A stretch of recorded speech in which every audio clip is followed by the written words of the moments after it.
죽여버릴까 싶었습니다. 진심이었고 그 순간은 정말 그랬습니다. 내 엄마한테 그 조용한 분께 아무 이유 없이 쌍욕을 퍼붓는 걸 보고도 가만히 있어야 했을까요? 어머니는 늘 조용한 분이었습니다.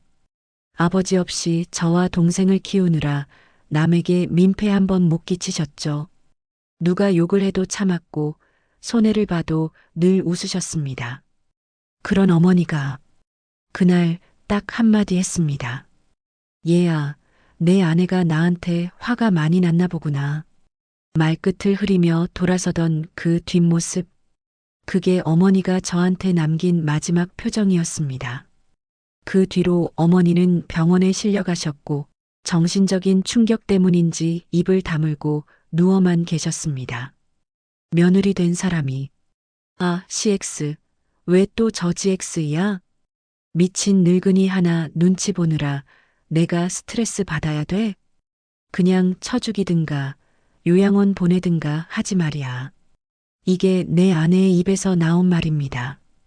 그리고 저는 그 모든 걸 문 밖에서 듣고 있었습니다.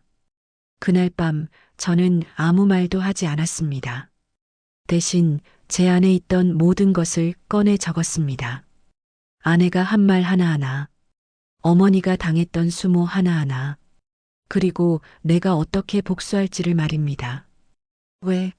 당신 엄마라고 내가 다 맞춰야 돼? 그 늙은이, 내가 얼마나 참았는 줄 알아? 됐고, 당신도 그년 편 들면 그냥 네 엄마랑 살던가 해. 그렇게 말하던 그녀에게 저는 정확히 똑같이 돌려주기로 결심했습니다. 복수는 차갑고 조용하게, 그리고 아주 똑같은 방식으로 내 엄마한테 욕한 그 입, 그 입으로 내 인생을 말하게 만들 거다. 똑같이 복수해줬습니다. 기억해라. 내가 했던 말, 그 모든 대가가 이제 시작이라는 걸. 처음엔 모든 게 괜찮은 줄 알았습니다. 결혼한 지 3년 아내와 저는 서로를 어느 정도 이해하고 있다고 믿었죠. 제가 힘들게 모은 돈으로 마련한 이 집도 어머니와 함께 살아가자는 생각으로 결정한 거였습니다. 어머니는 조심스럽게 물으셨습니다. 너희 신혼인데 내가 끼면 불편하지 않겠니? 저는 단호하게 말했죠. 아니요, 어머니는 제 가족이에요. 어머니 없는 집은 집이 아닙니다. 그 말에 어머니는 눈시울을 붉히며 제 등을 토닥였습니다. 아내도 처음엔 아무 말 없었습니다. 고개를 끄덕이며 오히려 살가운 모습을 보였죠. 어머니, 제가 모실게요. 같이 살면 덜 외롭잖아요. 그렇게 시작된 3인 가족의 생활. 처음엔 소소한 웃음도 있었고 식탁에는 따뜻한 밥이 올랐습니다. 아내는 출근 전 어머니께 인사도 했습니다. 어머니는 매일 아내의 도시락을 싸주며 웃음을 지으셨죠. 그땐 몰랐습니다.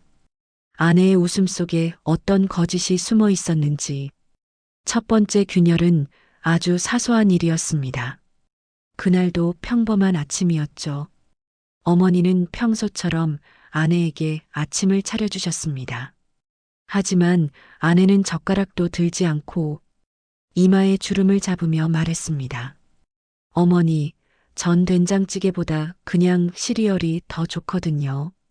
어머니는 웃으시며 말씀하셨습니다.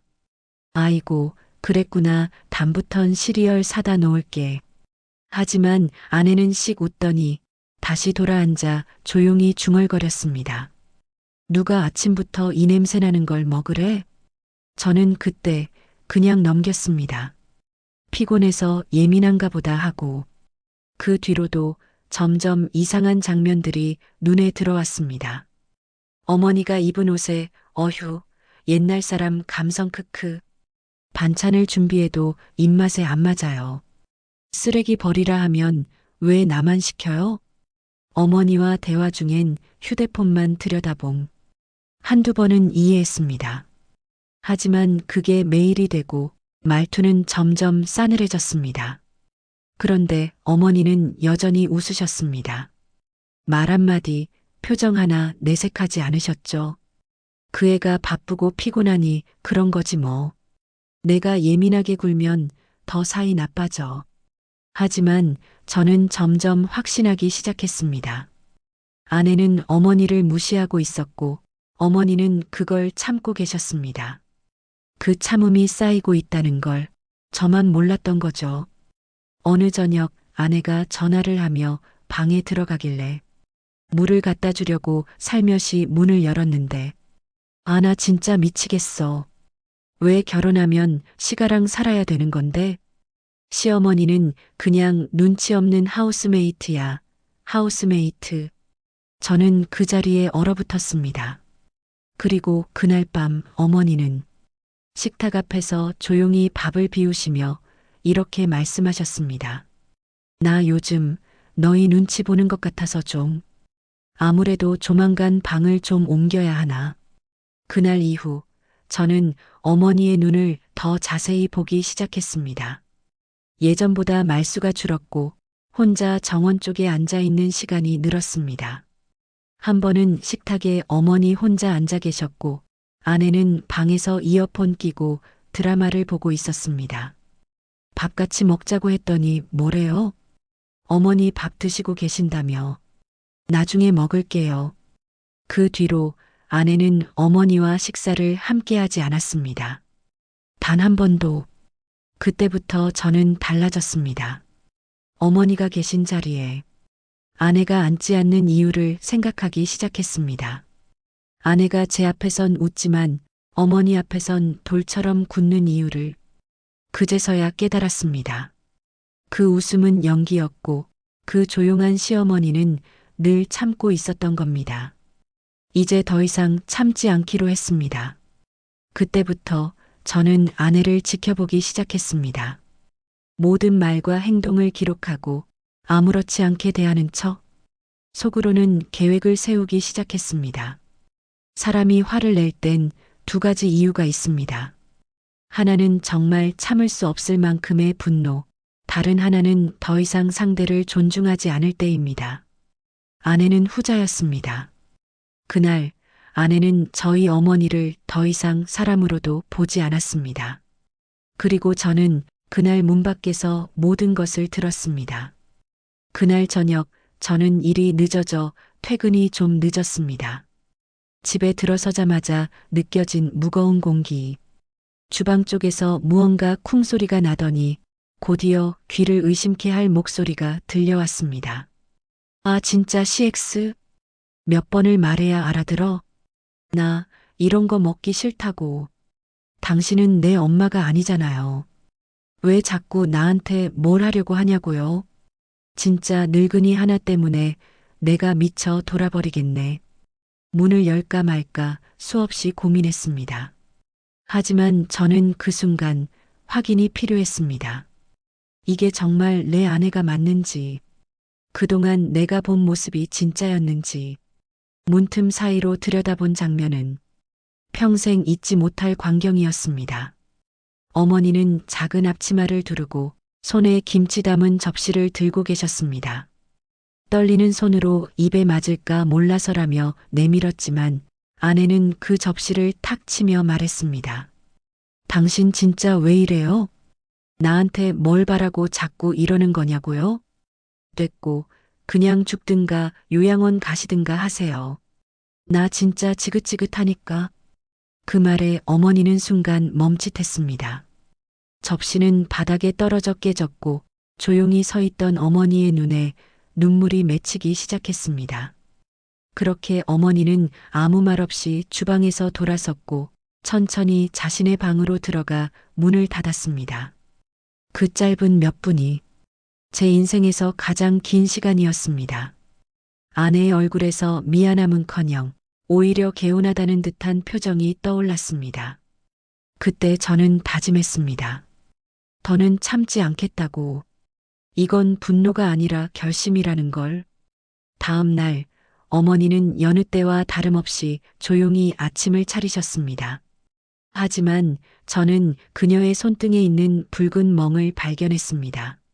어머니, 이거 손 어떡해요? 어머니는 당황하며 말했습니다. 아냐, 그냥 내가 접시 떨어뜨려서 그런 거야. 아무 일도 아니야. 하지만 저는 알았습니다. 그 아무 일이 어머니의 마음에도 멍이 들게 했다는 것을. 저는 그날 회사에 반차를 내고 변호사 사무실을 찾아갔습니다. 그리고 조용히 물었습니다. 배우자가 시부모에게 지속적으로 언어폭력을 행사하는 경우 이혼 사유가 되나요? 변호사는 말없이 제 눈을 바라보며 고개를 끄덕였습니다. 그날 밤 아내는 또 어머니께 막말을 퍼부었습니다. 이유는 단순했습니다. 샤워하고 나왔는데 수건이 평소보다 딱딱하다는 이유. 어휴, CX 수건도 못 삶고 뭐 하셨어요? 내가 진짜 이 집에서 미쳤지. 그때 저는 조용히 아내에게 말했습니다. 그만해. 어머니한테 그만 좀 해라. 하지만 아내는 저를 노려보며 외쳤습니다. 뭐, 지금 내 말이 틀렸어? 왜 당신도 그 늙은이 편 드는 거야? 그 말이 끝나는 순간 제 안에 무언가가 뚝 하고 끊어졌습니다. 그날 밤 저는 서랍 속에 있던 녹음기를 꺼냈고 며칠 전부터 기록해온 녹음 파일들을 다시 정리했습니다. 아내의 막말, 아내의 멸시, 어머니의 눈물. 그 어떤 드라마보다도 생생한 현실이었고 그건 제가 복수를 위한 무기로 사용될 자료였습니다. 모욕당한 어머니를 보고도 처음엔 말로 해결해 보려고 했습니다. 하지만 변하지 않는 사람은 결국 결과로 보여줘야 한다는 걸 깨달았습니다. 저는 그렇게 복수를 결심했습니다. 아내가 한 대로 똑같이. 그날 이후 저는 매일같이 배우자 권리 보호에 대한 법률 자료를 읽었습니다. 조용히 아무 일도 없는 듯 출근하고 밤마다 혼자 스마트폰으로 메모를 정리했죠. 1. 아내의 폭언 증거 녹음 파일 6개. 2. 어머니 상처 사진. 3. 아내의 막말 정리 노트. 4. 은행 통장 비밀번호 변경 완료. 5. 아파트 공동명의 해지 서류 진행. 그 사람은 몰랐겠죠. 제가 얼마나 조용히, 얼마나 깊게 준비하고 있었는지. 그동안 제가 벌어온 돈은 대부분 아내에게 맡겨졌습니다. 하지만 실상은 모든 통장은 제 명의였고 아내는 쓰는 것만 익숙한 사람이었습니다. 저는 하나씩 차단해 나갔습니다. 카드 한도 축소, 공동 계좌 정리, 보험 수익자 변경, 진명의 단독 전환. 몇 주 후 저는 아내에게 이렇게 말했습니다. 당신 이 집에서 나가줘야겠어. 아내는 기겁했습니다. 뭐라고? 지금 무슨 소리야? 이 집은 우리 집이잖아. 아니, 내 이름으로 된 집이고 당신은 한 번도 이 집에 단 1원도 낸 적 없어.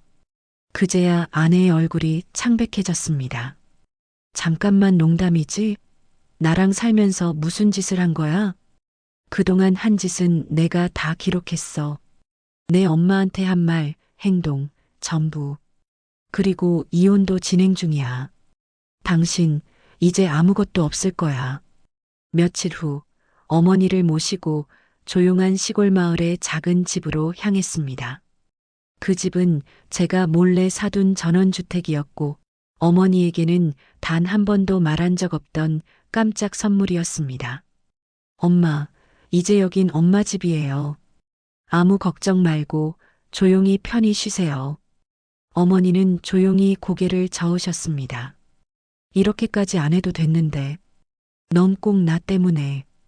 그 순간 저는 처음으로 어머니의 손을 꼭 잡았습니다. 아니에요, 엄마. 그 사람이 우리 가족을 모욕한 그 순간부터 저는 이걸 준비했어요.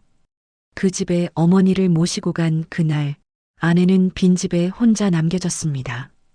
냉장고도, TV도, 가전도 다 빠진 집. 심지어 집 명의는 제가 정리했고, 통장도 동결되어 있었습니다. 내가 우리 엄마를 외롭게 만들었지. 이제 내가 그 외로움을 느껴볼 차례야. 아내는 연락이 닿지 않자 미친 듯이 전화를 걸었습니다. 지금 뭐 하는 거야? 당신 지금 어디야? 이게 무슨 일이야? 이제 우리 사이에 말로 풀 건 없어요.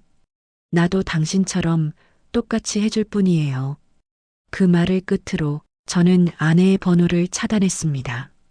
며칠 뒤 아내는 등기 우편을 받았습니다. 이혼 청구서, 폭언 및 정서적 학대 자료, 재산 분할 청구 거부 사유서, 그리고 맨 마지막엔 손글씨로 쓴 메모 한 장.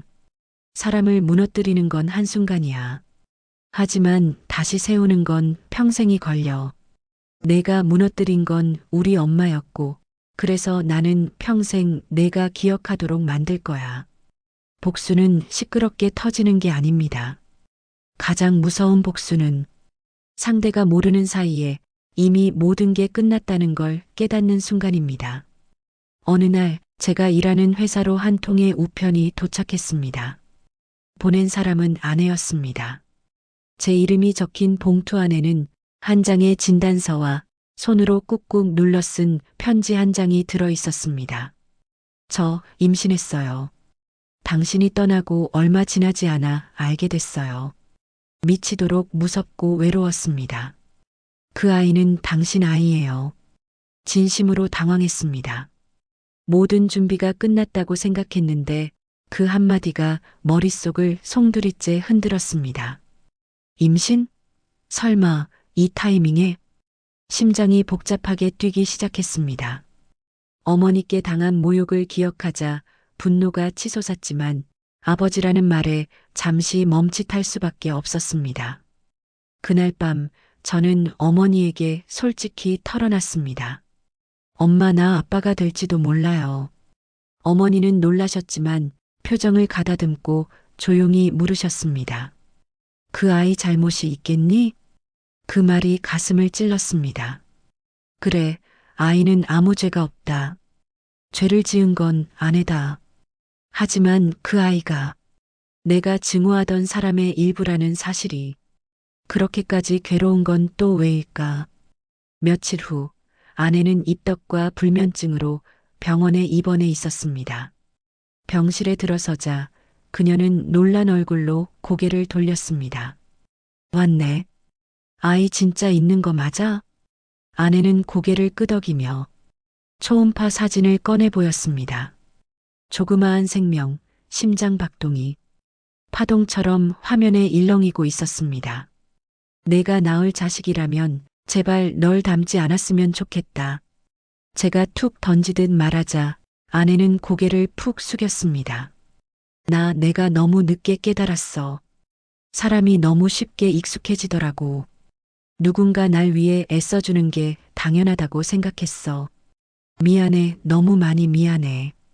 그 말을 들으며 마음 한구석이 조금씩 무너지는 느낌이 들었습니다. 그녀의 눈엔 진심이 담겨 있었습니다. 하지만 그동안 어머니가 흘린 눈물도 진심이었습니다. 저는 말했습니다. 아이만은 무조건 지킬 거야. 하지만 널 다시 믿는 일은 아직 모르겠다. 아내는 고개를 끄덕이며 말했습니다. 그래도 기회를 줘. 아이가 아빠를 느끼며 자랄 수 있게 그거 하나만은 부탁이야. 그날 밤 다시 어머니께 찾아가 말씀드렸습니다. 엄마, 아내가 아이를 가졌어요. 그 아이 내 손주래요. 어머니는 아무 말 없이 한참을 창밖만 바라보셨습니다. 내가 너무 미워했나 싶다. 그 애도 결국 엄마가 돼보면 알겠지. 얼마나 외롭고 무섭고 또 누군가의 마음이 소중한지. 그 말에 저는 눈을 질끈 감았습니다. 엄마, 그래도 너무 착한 거 아니에요? 그동안 당하신 게 얼만데. 어머니는 빙그레 웃으며 말했습니다. 그래도 손주는 복이 잖니. 그날 밤 아이의 이름을 처음 떠올려 봤습니다. 남을 미워하며 만든 생명이지만 그 생명은 누군가의 빛이 되어야 한다는 걸 깨달았습니다. 복수는 끝났습니다. 하지만 인생은 계속됩니다. 몇 달이 흘렀고 아내는 무사히 아이를 낳았습니다. 어머니는 병원으로 오셔서 그 조그만 손을 조심스럽게 감싸 안으셨죠. 이 애가 우리 가족을 다시 연결시켜 줄지도 모르겠네. 아내는 여전히 어머니 앞에서 작아지고 저는 여전히 신중하게 거리를 두고 있습니다. 하지만 아이가 웃는 순간만큼은 모두가 같은 곳을 바라보게 됩니다. 우린 여전히 완벽하지 않습니다. 상처도 남아있고 오해도 완전히 풀리지 않았죠. 하지만 누군가를 용서하고 다시 한번 믿어보려는 마음은 아이가 우리에게 준 기적입니다. 아이는 어느덧 생후 11개월을 지나고 있었습니다. 작은 손으로 내 손가락을 꼭 잡을 때면 나도 모르게 입가에 미소가 번졌습니다. 아내는 육아에 조금씩 익숙해졌고 어머니는 매주 한 번씩 손주를 보기 위해 집에 들르셨습니다. 그날 돌잔치가 열리던 날도 그저 평화로웠습니다. 처음에는요. 잔치 전날 어머니는 저를 조용히 부르셨습니다. 재민아, 혹시 이 카드네요? 4명에 맞니? 어머니가 보여준 건 백화점 명품 코너 결제 내역 그리고 호텔 뷔페 예약 문자였습니다. 그건 아내가 쓰던 카드였고 우리는 이미 육아와 대출로 빠듯한 생활을 하고 있었습니다. 나 몰래 이런 걸 산 거야? 제 입에서 한숨이 터져 나왔습니다. 잔치는 평온하게 시작됐습니다. 친척들, 친구들, 회사 동료들이 하나둘 모였고 아이는 예쁜 돌복을 입고 포토존 앞에서 웃고 있었죠. 그런데 어머니는 한쪽 구석에 조용히 앉아 있다가 갑자기 일어나 말했습니다. 나는 이만 가볼게. 엄마, 벌써요? 왜요? 잔치도 좋지만 나는 이 집의 진심이 뭔지 잘 모르겠다. 어머니는 아이를 한번 쓰다듬고는 작은 한숨과 함께 자리에서 일어났습니다. 잔치집 분위기는 갑자기 얼어붙었고 아내는 얼굴이 하얗게 질렸습니다. 잔치가 끝난 뒤 저는 아내에게 단도직입적으로 물었습니다. 호텔 명품 이 시국에? 미안해. 친구들이랑 잠깐 기분 전환하고 싶었어. 기분 전환? 그럼 어머니가 주신 손주 돌반지는 뭐야? 그거 팔아서 만든 거야? 아내는 말문이 막힌 듯 입술을 달달 떨며 눈물을 흘렸습니다. 당신 몰래 그런 짓 한 거 잘못한 거 알아. 하지만 당신 엄마는 날 평생 안 받아줄 거잖아. 난 그게 너무 무서웠어. 그러니까 다시 거짓말을 한 거야? 아이한테 진심이야? 아니면 그냥 도구야? 그 말에 아내는 무너지듯 주저앉았습니다.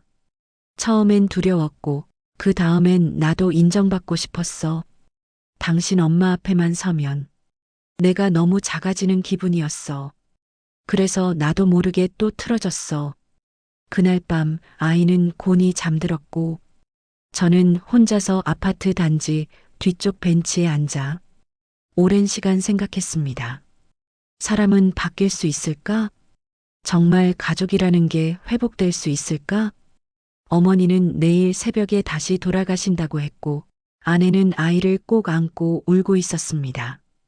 그 새벽 뜻밖에도 아내가 먼저 어머니의 집을 찾아갔습니다.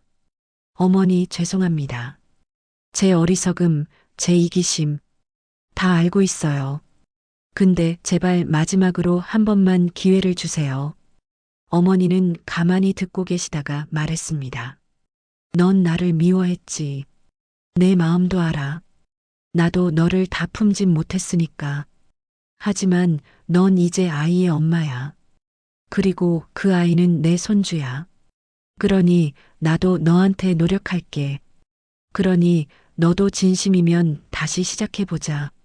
그날 이후 우리 셋은 함께 밥을 먹기 시작했습니다.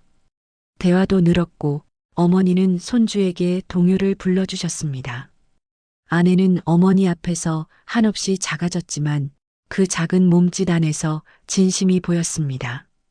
가족은 용서가 아니라 믿음으로 유지되는 거라고 난 생각합니다. 그리고 이제 우리는 처음부터 다시 가족이 되어가고 있었습니다. 그렇게 우리는 다시 가족이 되었습니다. 한번 부서졌던 관계였지만 그 위에 천천히 다시 벽돌을 쌓아 올리듯 조심스럽게 손을 내밀고 작은 믿음을 주고받기 시작했습니다. 이른 아침 식탁에는 어머니가 만든 된장국 냄새가 퍼졌습니다. 아내는 조용히 밥상을 차리는 어머니를 도왔고 아이의 웃음소리가 부엌 안을 메웠습니다. 그 풍경을 보며 저는 깨달았습니다. 이게 바로 우리가 그렇게도 원했던 평범한 하루구나. 한때 나는 죽여버릴까 싶을 만큼 분노에 찼습니다. 하지만 그 분노의 끝에 남은 건 증오도 아니고 복수의 쾌감도 아니었습니다. 오히려 가족이라는 이름의 무게, 그리고 그 안에 담긴 용기와 책임이었습니다. 어머니는 요즘 아이에게 아가 할미가 노래 불러줄까? 하며 동요를 불러주십니다. 아이의 작은 손이 어머니의 손등을 톡톡 두드리면 어머니는 꼭꼭 잡아주시곤 하죠. 그 모습을 보며 아내는 조용히 눈가를 훔치곤 합니다. 엄마 같은 어른이 되고 싶어요. 그렇게 말하는 아내를 어머니는 처음으로 이렇게 불렀습니다. 우리 딸 많이 컸네. 누군가는 말합니다. 상처받은 가족은 다시 회복되지 않는다고. 하지만 나는 믿습니다. 사람이 바뀔 수 있다면 가족도 다시 시작할 수 있다고. 물론 용서에는 시간이 걸립니다. 신뢰에는 더 많은 시간이 걸리겠죠. 하지만 매일 아침 아이가 웃고 어머니가 된장국을 끓이며 아내가 말없이 옆에 앉아 손을 잡아줄 때면 나는 다시 믿게 됩니다. 어느 날 출근길에 작은 편지 봉투가 식탁 위에 놓여 있었습니다. 글씨는 어머니의 것이었고 내용은 이러했습니다. 아들아, 가족이란 건 원래 서로 상처 주며 사는 거래. 중요한 건 그 상처를 어디까지 감당하느냐지. 나는 내가 내 아들인 게 자랑스럽다. 그리고 이제 우리 며느리도 내 딸처럼 아끼고 싶단다. 잘 살아라.